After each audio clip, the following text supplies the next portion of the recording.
โอ้นี่โอ้มีน้ำมักจับน้องคอยได้ประตูเลยโอ้โอ้ดินเฮาวัดตอนนั้นเฮาหักชากล้วยงามแต่เขาหลักงามแบบนี้แหละแต่เขาหลักโอ้แถวนี้ก็ถือว่าปลากล้วยเนาะโดยเราบ่ได้นอนเรานั่งยังนั่งแบบนี้กับเขาจับเห็นกับแง่คนจับว่าดอกบอกประตูแบบนั้นนั่งอยู่กับเพื่อนก็จับมาเลยแม่นนี่ได้มาฮอดแล้วพี่น้องประมาณคมยาวเกือบกิโลกันเชียวออกไปอันนี้ลักแลนอยู่นี่ก๊กนี่เลยโดย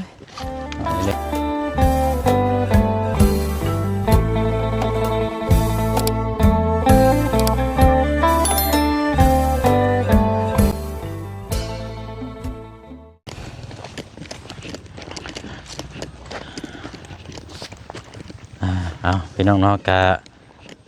มาต่อกันอีกคลิปนี้เนาะพี่น้องเนาะเพราะว่าด้วยความอยากหู้อยากเห็นคันเชื่อว่าก่อนเนาะด้วยความอยากหู้อยากเห็นกะแมนเพราะว่าในใดพี่น้องคันเชื่อว่ากันเขามาอยู่จุดนี้แล้วนะพี่น้องเนาะก็เลยนี่แหละเนาะจะให้ทั้งปันเลาะเบิ้งที่ดินแล้วก่อนพี่น้องเพราะว่าเขายังบ่ทันได้เลาะเบิ้งชุดจ้าเถื่อไม่แต่ว่าเขามาเบิ่งมองสิซื้อแล้วก็ยุดนะพี่น้องเนาะเมื่อนี้ก็เลยอยากหู้อยากเห็นแล้วก็จะนำเสนอให้ทั้งปะลุงเลาะเปลี่ยนชมบรรยากาศเนาะคันชิว่ากันเบิ่งน้ำกันนี่แหละพี่น้องปลูกข้างหลังก็มีฮอดงูฮอดควายเนาะพี่น้องเนาะเอาสบายดีพี่น้องน้ำกันอีกรอบนึงเด้อพี่น้องเด้อเนาะน้ำกันเบิดสุขุสุคนเนาะอยู่เขตของทางน้องคำดีหรือว่าครอบครัวของทางน้องคำดีเนาะอยู่ที่ดินแปลงใหม่ของเรานี่แหละพี่น้องเนาะนี่ที่ดินก็ยังบ่ทันในแห้งพี่น้องยังปรับมันหมาดอยู่ยังดินยังเปียกอยู่คันสิว่ากันเนาะเปลี่ยนมันเนาะอันนี้ปรับไปเนาะอันนี้ลักอันนี้เนาะโดยอันนี้ลักพังจะบีแล้วใช่มันคือควายแท้นี่คือลักลาวนั่นแหละโคตรแท้นี่เนาะเอ้าเป็นยังจังคอยเฮ็ดใหม่เนาะฉันเฮามาแนะนำเลยลักเฮาเสิมันคักลักพอคำดีคือลักนั่นแหละใช้ไปทางใด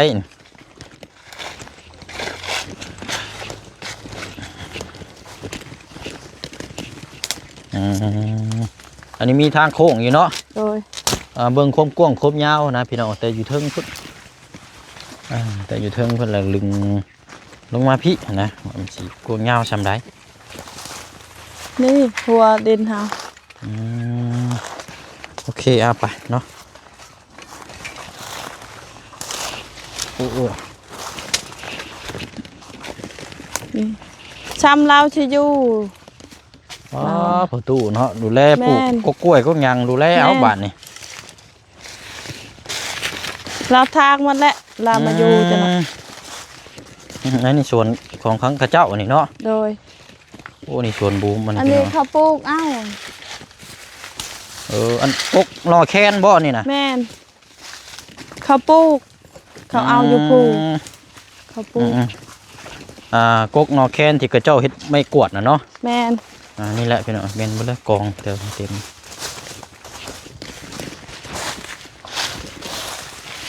อันนี้เขาขุดไปค่ายนอกล้วย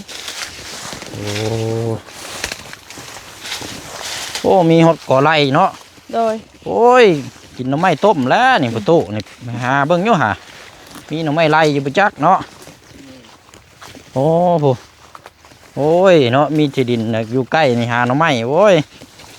ไม่ไปขายทางนี้ระเบิดใช่ทางนั้นระเบิดทางนี้ไปได้ทางในน้ำเลยเนาะบอกในได้เบิดคนนี่ยอมได้นี่ไปทางนี้ทางนั้นระเบิดเขาวางอยู่นี่อีกแล้วจักหน่อยนี่โอ้นี่มีน้ำมักจับน้องคอยได้ประตูเลย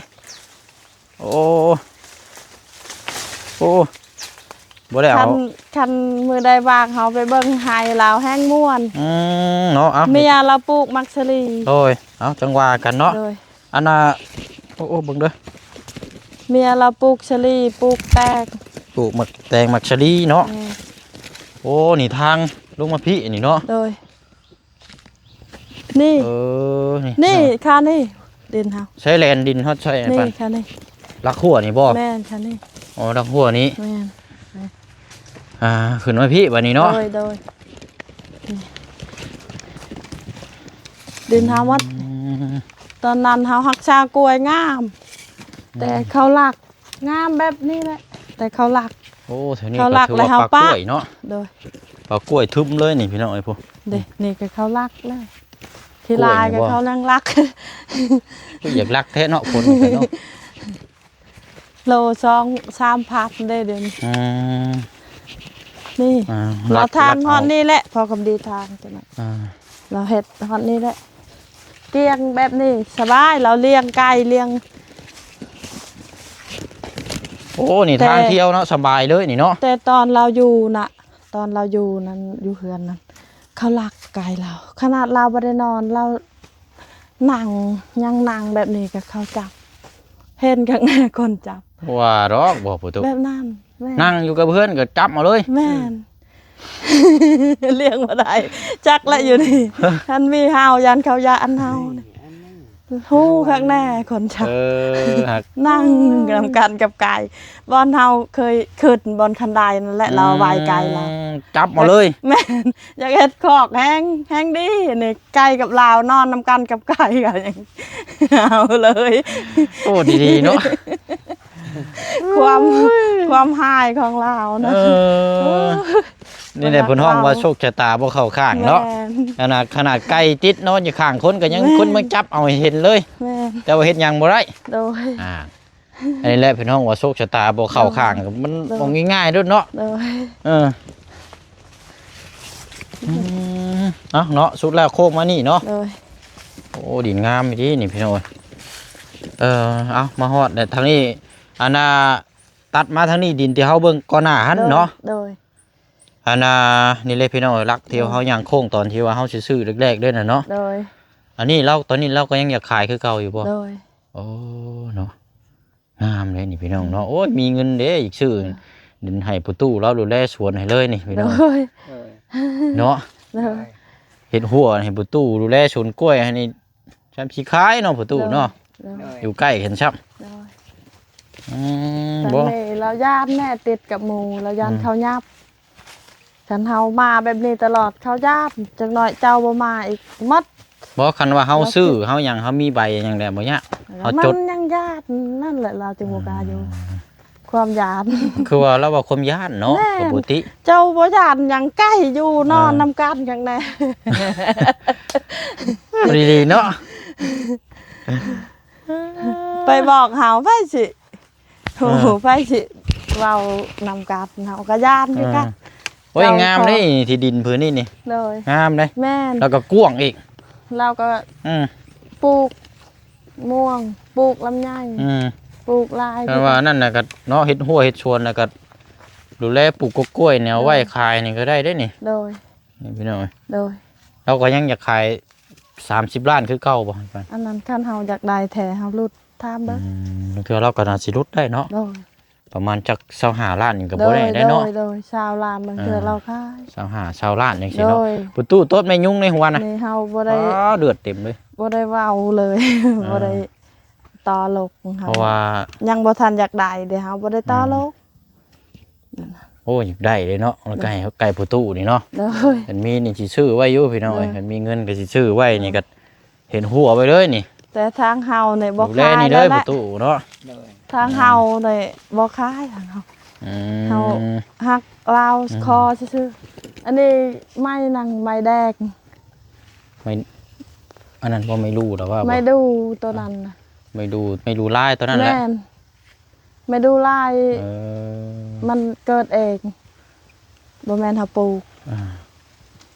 อันนี้ย่างรอบเบิ่งนี่พี่น้อง เลย ประมาณตามที่เฮาเบิ่งสายตานี่เนื้อที่นี่เกือบกิโลหนึงพี่น้อง เลย เกือบ800 เมตรซะเอ้า เลย ประมาณ800 เมตร เลย เนื้อที่นี่สุดทางนี่ขึ้นมาพี่ เลย อันที่ว่าทางไอ้ปันเราแบ่งไอ้ทั้งประตูคายนี่คือเสี่ยวๆซื่อๆได้พี่น้อง เลย คันเชียวก็จิ๊บๆเนาะ เลย เพราะว่า15นึงเด้ยาวมาแต่ว่าหลังจาก15ลงมานี่มันก็สิประมาณเกือบโอ้4 5 600 700 เมตร800 เมตรพุ่น เลย โอ้ยาวแล้วก็คักพี่น้อง เลย อืม แล้วรักษาหมดแล้วจักหน่อย โดย พอดีเฮาชมวิวคักและจังน่ะ ดูแลประตูเด้อ โดย นี่สวนกล้วยนี่ทางแล้วก็เจ้าของเราเป็นแม่ค้าอยู่เจ้าก็ โดย ขายให้เราอีก โดย เอากล้วยเรา โดยคะแนนเราดุเฮา คะแนนขยันดอกเนาะ คนง่ายเฮา พี่มายืนนี่เฮาสิแนะนำบอก โดย คือตอนนี้นั่นกล้วยอยู่ในสวนเรามีอยู่เนาะ โดย เจ้าขยันเลยนี่เราปลูกไว้ให้เลยปานเราปลูกไว้ให้แล้วเจ้ามาตกแต่งเอาแหละ โดย หมักกล้วยไงหมักกล้วยงามเราเป็นแม่ค้านี่ดูแลกล้วยเราเจ้าขายให้เราอีกเอากล้วยแล้วขายเราเงินอีก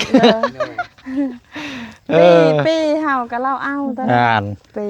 ตายขอได้ขยัน เฮา นะ เป็นคนค้าขายแล้วเราไปหาเลยขายเฮา อันนี้คือกันนี่ดูแลของปลูกของพังให้แล้วก็ห้วยบ่มีเงินก็ขายให้เราแล้วเนาะบี10เช้าก็ว่ากันไปเนาะเป็นเครือ เราสิทางหมดได้นี่ได้ความดีใจความแห้งมีแห้ง ได้อยู่มันใช้เวลาช่วงเฮาว่างเนาะ โดย เฮ็ดกับครอบครัวเนาะทางกับเมียคอยทางไป เลย อ่า กับลูกเราพุ่น กับ น่ะ ลูกเต้าแหละเนาะ ลูกพุ่นน่ะ โอ้ดูดิป้ายุงลายแท้นี่เนาะ เลย แต่กุโคะโพด เลย โอ้เนาะทางนี่โอ้อันนี้กระเจ้าตัดหญ้ามาอีบ่ แม่น พอจังหวะเกี้ยงเนาะ เลย นี่แหละพี่น้องเอ้ยคักเต็มมองดินมองไปตรงขามนี่แหละ นี่จ้ะของปลูกมัน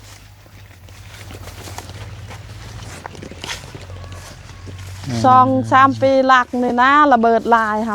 บ่ได้รักษา อืม ยาน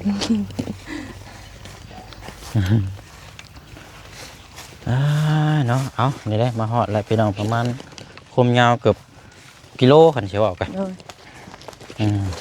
อันนี้ลักแลนอยู่นี่กกนี่เลย เลย นี่เลยพี่น้องเฮาย่างตัดไปพุ่นกินนี่ เลย โอ้เนาะคักแล้วบ้านนี้พี่น้องเอ้ย คันพอบาตะโลตอนเราอยู่นี่คันเราบ่ได้เสียแล้วลูกเราได้ ตอนนั้นเขายังบ่ได้ห้าม ตะกี้เราปลูกเฮือนอยู่นี่บ่ แม่น เฮือนอันเขาพอ พ ตะโล อบาตะ นะ โลแม่นบอนห้อง อยู่ข้างของน้ำนี่บ่ แม่น โอ้ และเฮือนหาบอนนี่ เจ้านั่นปลูกอยู่ตรงข้ามตรงนี้ แม่น คันเชื่อว่าก็อยู่ตรงข้ามกันเลยเนาะ โดยเราไปเล่นเฮือนเฮาจนเราอยากนอนจึงได้มื้อ อืม เว้า อืม เลือกม่วน ปลูกอยู่นี้เนาะ เด้อ เออ ปลูกอยู่นี่พวกอันนั้นบาตะโลยังน้อยน้องเราก็น้อยหมดน้อยๆน้อยๆหมด คือซ้ำลูกนี่ยังน้อยหมดผู้อยู่ไกลกับเพื่อนว่าตลกแห้งยังน้อยซ้ำนี่ โอ้ แต่ดุเด้เขาชายยังไปเขา ขยัน ได้แน เนาะ วกินเด้เขาได้ข้าวได้อาหารได้ยังให้เรากินชูเรากินซ้ำลูกเฮาแหละเรานะ เออ เขานะเบาตลกอะเฮาเอิญกินเขาชายเราก็ไว้เราเฮ็ดจนฮอดมื้อนี้ยังไปพบกันอยู่พุ่นอีก ไปพ่อกันอยู่พุ่นอีกเนาะได้ช่วยกันอีก เทวดาไปส่ง อยู่พุ่นกันยังอยู่นำกัน มันพ่อจังว่าอันน่ะคือความผูกพันนี่คือ โดย ที่มาที่ไปคืออยู่ใกล้กันอยู่นี้เนาะ โดย เจ้ากับทางอันครอบครัว โดย พอตะโลนะเนาะ แม่น ก็เลยการอยู่การกินบัดนี้ ติด ความผูกพันกับ โดย ก่อนที่เราจะจากไปแล้วก็เราก็บอกเจ้าหั่นน่ะเนาะ โดย ว่าให้ดูแลทั้งลูกเราเนาะ โดย ก็เกิดจากความผูกพันก็คือ โดย อยู่นี้พี่น้องนี่ใกล้ๆอยู่นี่นี่ปุ๊กอยู่นี่ แม่น แล้วก็ตรงข้ามอยู่นี่เนาะ โดย เพื่อนเจ้านี่แหละบอก แม่น เพื่อนประตูเล่านี่แหละ โดย เออนี่พี่น้องเนาะ ติดกัน นี่แหละก็มีที่มาที่ไปเนาะ เออ เด้อแต่ก็สบายหลายเนาะ โดย แต่ตัวนี้ก็เอาไว้ก่อนก็ได้อันนี้เนาะ โดย อันนี้เฮ็ดละคั่วได้เด้นี่ประตู ในเปลือกเตอไหน ตัดหาน้อยปันเนาะ เตอไหนเออ ตัดหันแล้วก็เฮ็ดละคั่วนี่ช้อนให้ตั้งตะหน้านี่ โดย ให้ตั้งหน้าพังไปทางนั้น ตัว ก็ได้ นี้นี่ขอยานใหญ่ใหญ่ อันไม่บิ๊กนี่เห็นไม่เส้นได้แล้วเห็นเฮือนได้ โดย งามอีก ให้มันใหญ่ ให้มันใหญ่ก่อนก็ได้ เออให้คำดีได้เมีย เอาเห็นเฮือนส่วนหลายกับเจ้าก็มีแต่เอาไม้นี่แหละ โดย ไม่ โด เส้น ย ไม่หยัง แม่นงาม จังหวะเนาะก็ เออ นั่นแหละ โดย เบิ่งน้ำกันหั่นแหละเนาะ โดย อันนี้ก็แล้วแต่เนาะ โดย เบิ่งน้ำกันแล้วบ่ให้พิษบ่ให้เถียงกันนั่นแหละเนาะ โดย อย่างเทื่อว่าโอ้ปลูกเฮือนซะโดดบ่มีไม้มีตอกเลยก่อนโจดเอาลำนี่ซ้ำนี่ก็ได้หลายเส้นเด้อได้นี่ โดย บ่ได้ซอยกันดึงกันไปหากันยังใครได้เนาะ โดย อืม ยุงลาย เนาะภาษาเนาะมีแต่ว่าไปเยี่ยมยามทั้งน้องค่ำดีก่อนบัดนี้เฮาเพราะว่าตั้งแต่ปั๊บดินยังบ่ทันได้เห็นน้องเพิ่นอยู่แต่มื้อเช้าพุ่นไปย่างก่อนก็ได้ไปประตูเอาแล้วบ่มีดผ้ามีดยังไง ลูกเราเอามือมา เจ้าเอาแต่เสียมนี่บ่ โดยลูกเราเอามือเลย อืม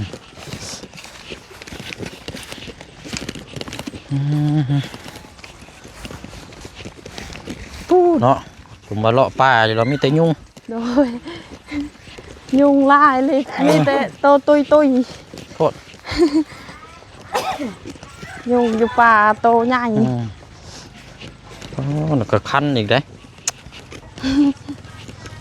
มือตะเบ็ดเอาไปเบิกนั่นก็คือกัด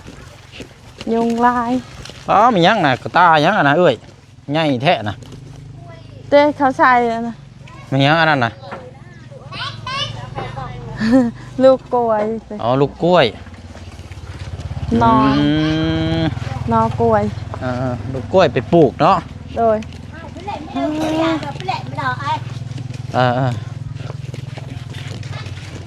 นี่เลยพี่น้อยชื่อนี่ไรก็ น่ะเท่าลี่ เท่าดี เท่าลี่ ลีเนาะ น้อย ออ เบาลี เบาดีได้นี่ แม่น โอ้ยเมื่อยเลย เบาดีเบาลี่ เบาดีน้องเคยรู้แล้ว โดยเยอะ โคตร สั แดะนี่เนาะ โดย เบาดีสายบุญรู้แล้วนี่ เยอะไปครับ ป้าพี่น้อยเดี๋ยวเบิ่ง เยอะ ทางน้อง ไป คำดีแจ้งน้ำกันอีกก่อนเนาะ เยอะ เพราะว่า สบายดี ทางอายะกับผู้พี่น้องเลยเนาะนี่ป้าโดเป็นยังไงอีเนาะเปิดไพ่เนี่ย เปิดไฟ อ้าววันสวรรค์ อันนี้กอกน้ำกอกในอันนี้เนาะก็ได้กินนี่พี่น้องโอ้มีหยังต้มหยังนี่ต้มมาบังบ่ ขึ้นยำใดก็นอไม้ โอ้โก้ บ่แม่น ต้มผัก พัก แกงบ่ จัก แกงเลยได้นี่เขาแกงแล้วนี่เนาะ ทั้งพอทั้งแม่มัน ยันกินมาพอ เอาโอเคเอานั่งหันก้อนบานนี้เนาะอืม ย้อยโจก็ยาวเลยไปเอ้ย พร้อมหน้าพร้อมตาน้ำกันอีกรอบหนึงเนาะ โดย แต่ว่าภาพนี้ ส เขา บาย ก็ ดี บ่ได้เห็นเดิงเลยเอาสบายดีไว้เด้อโอ้ยเอาทางน้องคำดีนำเนาะเอาอดใจรอจังหน่อยจังเห็นที่ดินเนาะยังบ่ทันได้เห็นเลยเนาะ ซ้ำมาได้เห็นและหมูเลยผักเว้าเล่าให้ผัก โอ้ยสุดยอดเลย โดย สุดยอดเลย อ้าวเศร้านะ สุดยอดเลยสุดยอดเลยเอาอะไรเนาะกะ ดีใจ ดีใจน้ำเด้อล่ะเด้อ โดย ดีใจน้ำลาย เพิ่มเต็ม มี เลย แต่ เพิ่มเต็มกระต่ายเยอะเมื่อแต่หายยางทางพุ่นเลย บ่ได้แวะขึ้นเฮือนช่ำบ่ ด้วย อ๋อ ดีใจอาซานั้น ตัด ดี ไป ใจเลยยิ้มมีแห้ง ยิ้มเราเลยยิ้มแล้วมื้อนี้พี่น้องโอ้ยนี่แหละคือความสุขเนาะ โดย ความ แล้ สุ ว ข ว่า ความ เมื่ ดี อ ใจ แต่หายเลยยางไปทางนั้นเลย อ่า เฮ็ดเลยเกียก เมื่อ อ่า เลยเฮ็ดเลยเกียก เนาะเอาอยู่แล้วสาวพี่น้อยทางน้องคำดีนี่อดใจรอจักหน่อยแล้วล่ะเด้อ อดไว้นะ อดใจรออีกจักหน่อยเดี๋ยวมื้อนี้ก็วันที่21เนาะ โดย อีกประมาณจักมื้อเฮาจังสิไป ประมาณ10 มื้อนั่นแหละ เอาง่ายๆช้ามื้อนี้วันที่21เอาวันที่1ช้าเนาะ โดย จังได๋ก็ได้แต่มันเลยเลือนอยู่แล้วเนาะเอา เออ เป็นวันที่1เด้อ โดย วันที่1เดี๋ยวสิพาไปกวด โดย ไปเอ็กซเรย์เบิ่งแล้วสิได้ฮู้ผลนํกันว่าจังไดนะเพราะว่าเบิ่งน้องเพิ่นตอนนี้นี่เราอยากยุกย่างแห้งแล้วตอนนี้พี่น้องคือแบบหันนะคันสิเว้ากัน คอทุกมือเลย คอทุกมือว่าอยากงางเลย หัน นะว่าอดก้อนนะว่า แต่ว่าอัน เฮายังบ่ฮู้ทางในค่ะว่าอดก้อน แม้นเฮายังบ่ทันฮู้ว่า เลย มันจอดกันบ่หรือว่าจังไดเนาะก็จังว่ากัน เฮาเว้าคันเจ้าลูก เจ้าลูกผู้เดียวคันคนอยู่บ้านนี่บอกเฮาสิบอกเบาเสียงบ่มายามอีกเฮา บอกว่ามาแต่ยามแล้วมันก็หลายอย่างอยู่แน่เนาะพอบอกแล้วบ่ฟังนี่บ่ได้มักคือกัน เฮา ได้ เว้ายานให้เรายานเฮา เออ เฮายานเราลูก แต่ว่าเบิ่งน้องเพิ่นนี่ก็สิร่างกายนี่ตามที่บ่เชียงเบิ่งนี่น่าจะแข็งแรงระดับหนึงแล้วพี่ แม่ น้อง นแม่น เพราะว่าถ้าคนบ่แข็งแรงนี่หน้าตาแล้วสิบ่ยิ้มบ่ผ่องใสดอก โดย อันนี้คือร่างกายนี่น่าจะบ่พร้อมกับแบบหลายเติบแล้วพร้อมหลายเติบแล้วเพราะว่าร่างกายนี่จะน่าจะแข็งแรงแล้วล่ะ ปลายทาง เนาะ ดีบ่ได้เจ็บบ่ได้เลยล่ะ คือตอนนี้นี่บ่ได้เจ็บหยังสักอย่างเลยตอนนี้เนาะ โดย เป็นแผลเป็น ปวด ที่ว่า บ่เลย เอ็นตึงเอ็นหยังนั้นอันนั้นแล้วเนาะ โดย เพราะว่าบ่ได้กินยาหยังเลยเนาะเดี๋ยว โด นี้นะ ยโดยมา คือแบบ ตายแล้ว ปล่อยธรรมชาติแล้ว โดย มีแต่ว่าเขากินข้าวกินน้ำซื่อ แม่น ๆโอ้ กินข้าวก็ปกติกินอีหยังใดกิน อื อีหยัง ม ก็ได้กินแซ่บแบบนี้ เลย เช่นลาวตุย ว่าจังหน้าเกี้ยง ซ้ำ ก้อย ตุย เนาะ เราคนน้อยๆนั่นแหละ เออแข้งขา แม่ เนาะ เราก็งามอยากเบ๊กๆแน่ตอนเฮามาตะบิดมัน จอยเนาะ แม่น อืม มันเฮ็ดเหี่ยว เพราะว่าหน้าตาเรา ๆนี่ใครที่เจ้ามาให้ ขาวเลยเนาะ เกลี้ยงแต่มื้อนั้น ทาสบู่เนาะ เลย ทาเสร็จขาวขึ้น ได้ โอ้มีตู้ประตูได้เมียน้อยอีกแล้ว โน่มันงามอีกแล้ว ยิ้ม แต่เราบ่ได้ห่วงเมียได้ห่วงเรายามมีผู้สาว ธรรมดาเพิ่นสิไปห่วงเมียน้อยไปติ แม่น เพิ่นเมียแล้วมาห่วงบ่ โอ้ยนี่แรกเลยเนาะ เลย เอากะคือเอาฮู้กันเนาะ โดย แต่ละคนถ้าว่าครอบครัวมีอยู่มีกินแบบว่าสมบูรณ์เนี่ยนี่หน้าตานี่ก็สำคัญเนาะต้องผ่องใส เพราะว่าความทุกข์นี่ก็เริ่มกระจางกระจายไปแล้วความสุขเนี่ยเริ่มเข้ามาร่างกายแต่ละคนนี่มันก็สิดีขึ้นเนาะ อ่อนได้คันแม่มันอ่อนเนาะมันอ่อนเนาะ ไม่ ดี อ่อน ได้พี่น้องเอ้ย อ่อน สุสบู่เนาะสุสบู่อย่างต่างๆอะไรเนาะข่าวได้คนเฮาเก็บกินเอาอยู่ในกินเนาะ แม่น ยกตัวอย่างก็คือนี่ทั้งบ่าวตะโลเนาะ เนาะ เอาง่ายๆได้บ่าวตะโลย้อนไปเบิ่งนี่ประมาณที่บ่เสียงเอาเข้าวมาให้แล้วแรกอยู่เฮือนน้องตอนนั้นน่ะให้น้องบ่บานน่ะโอ้ยทั้งจอยทั้งดำแบบโอ้ยเป็นแต่ล่มซับ สกปรก แบบบ่มีสีสันเลย ก็บ่ได้อาบน้ำเมื่อยไปเฮ็ดเวียกเมื่อยแล้วบ่อยากอาบห้องน้ำ แบบบ่มีสีสันแบบคือแบบคือฮู้ว่าการกินกันอยู่เขาเจ้านี่บ่ไหวบ่มีแล้วน่ะเนาะเอาฮู้อยู่แล้วแต่พอชั่วโมงนี้เราเอาภาพเก่ากับภาพใหม่มาเบิ่งนี่คนละเรื่องกันเลย โดย ชั่วโมงนี้ไปเห็นค่อยนึงว่านักมวยปั้มลุมพินีชั่วโมง โด นี้ ย คนต้นญาติ คือว่าไปกินตลอด เออ ได้ บิ กิ น นแนวดีๆตลอด ไปบ้านน้องป๊อปนั่นบิงกล้ามว้าวดุญาติกล้ามฉันมักไงบ่ตลกไปหน่อยเดี๋ยวนี้โอ้ยเราดีขึ้น ดีขึ้นหลาย ดีขึ้นหลาย สุดๆเลยแหละอันนี้ก็อันนี้ก็คือกันเนาะ โดย ว่าดีขึ้นระดับหนึงกับการกินกันอยู่ทั้งครอบครัว แด นี่ ด ก็ เฮาสะดวกแลบ่มีเงินละซ้ำมีเงินและสบายกว่าได้เงินอีกนะเราสบายได้เฮือนนอน ได้แนวกินแซ่บๆหากินเบาตลกนะมีความสุขบ่ได้คิดหยังมาแล้ว คือตอนนี้ก็มีแต่ว่าหาอยู่หากิน โดย ซื่อๆเนาะเพอ โดย เฮือนซ่านร้านซ่องก็ แม่ มีครบของน้ำของในของครัว แม่ เฮาบ่สิ่งที่เฮาหาแหละมันมีเบิดอะเด้ โดย มีแต่ว่าหาอยู่หากินเลี้ยงครอบครัวแค่นี้ก็พอ โดย มันก็เลยแบบว่าเฮาก็บ่ทุกข์ปานใดเนาะ โดย แต่ก่อนยังว่าหมองส้นหมองเซาเนาะลำบากอะนะก็ดีใจน้ำเนาะทางวัตโลมาทางนี้ก็นี่แหละพี่น้องเอ้ยบัดนี้ก็ได้ที่ดินที่ทางแล้วกันจังว่ากันบัดนี้เนาะทางดึงเอื้อนดึงซ่านก็